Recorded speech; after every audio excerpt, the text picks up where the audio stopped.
All right. So what do you think about the secondary characters? Let's just say that Dallas and your buddy, the Ringo Kid, are our main characters. Which secondary characters did you like? Because I don't want you to take mine. Okay.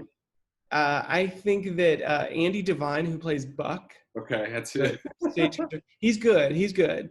But I think Thomas Mitchell, who plays Doc Boone, was by far the best. And this is something else that I wanted to talk about. I think his character is so, because he's kind of drunk all the time, but he's Yes. kind of not drunk.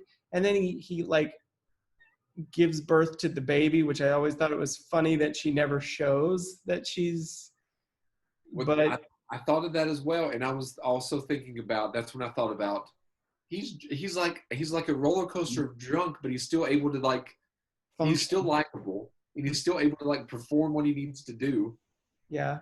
all while being inebriated. And I don't know if anybody else could have pulled off that role that Thomas Mitchell did, because Oh, Thomas Thomas Mitchell, Mitchell. Okay, I didn't have his name written down though. Thomas. he and then this is the reason why I love this movie, is because of Thomas Mitchell. There were, 1939 is considered to be the beginning of the golden age of film. It's like Right. the greatest year in the history of film, because you had this movie, you had Mr. Smith Goes to Washington, you had um, Gone with the Wind,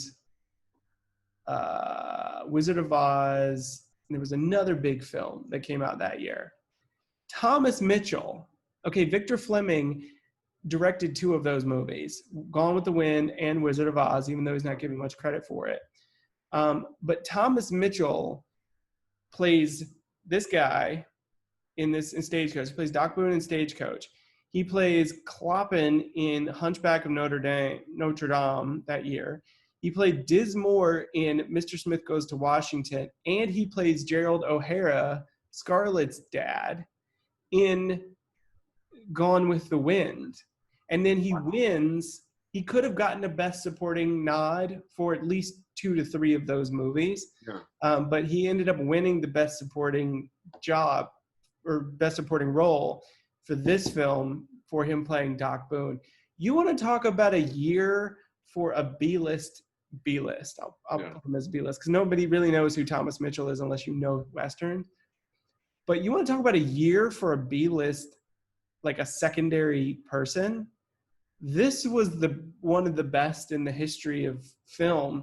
And I think this role and the way that he pulls off this role, and like you said, all of these arcs, and he starts off, I mean, he's drunk, but he like takes the girl, he takes Dallas pretty much by the hand and helps her like get onto this stagecoach and get away from these, crazy women. Yeah. That are like crucifying her.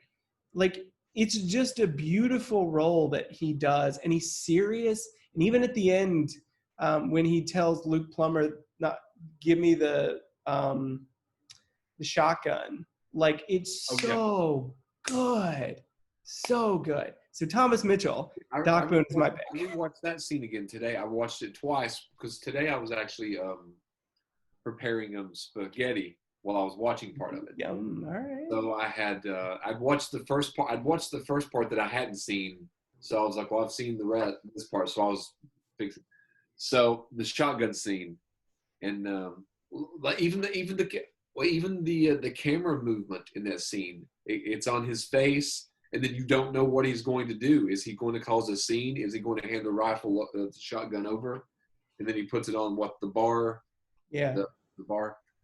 So yeah, I chose Buck as my, and the reason I chose Buck, there were so many great characters, but the reason I chose him, for one, his voice constantly cracked me up. It was Mr. Haney from Green Acres. If you've ever heard Mr. Haney, I've heard of the show, but I don't know anything about it. He's a very similar kind of voice, and he had so many funny, like, monologues. Yeah. Like when the journey first begins, he says something like, let me see if I can read because I was jotting notes down. He was like, I bet I'm feeding half the State of Chihuahua when he's talking about his wife. yeah. And he's like, I just took this job 10 years ago. Like the reason he gives for taking the job, he shouldn't still have this job 10 years later. I found that kind of funny. His frijoles. He's like, all I ever eat is Papa's or something's Papa's frijoles or something. That's the only thing I ever eat. Yeah, he has so many fun monologues that I just had to go back to Buck. And when he yells, when they're having that conversation about why do you think Ringo, the kid, Ringo Kid, it was up here, and they're like talking, him and the other guy that is like running shotgun are talking. He keeps yelling, "Sweetheart!" He's like hollering and screaming at the horses and like whipping them. Oh my gosh, it's so good. He does it. At first I thought I laughed, but his voice cracks multiple times at just the right time to get the laugh. Perfect. And I rewatched. I would watch it. I would, let me watch that again, and I would laugh at that.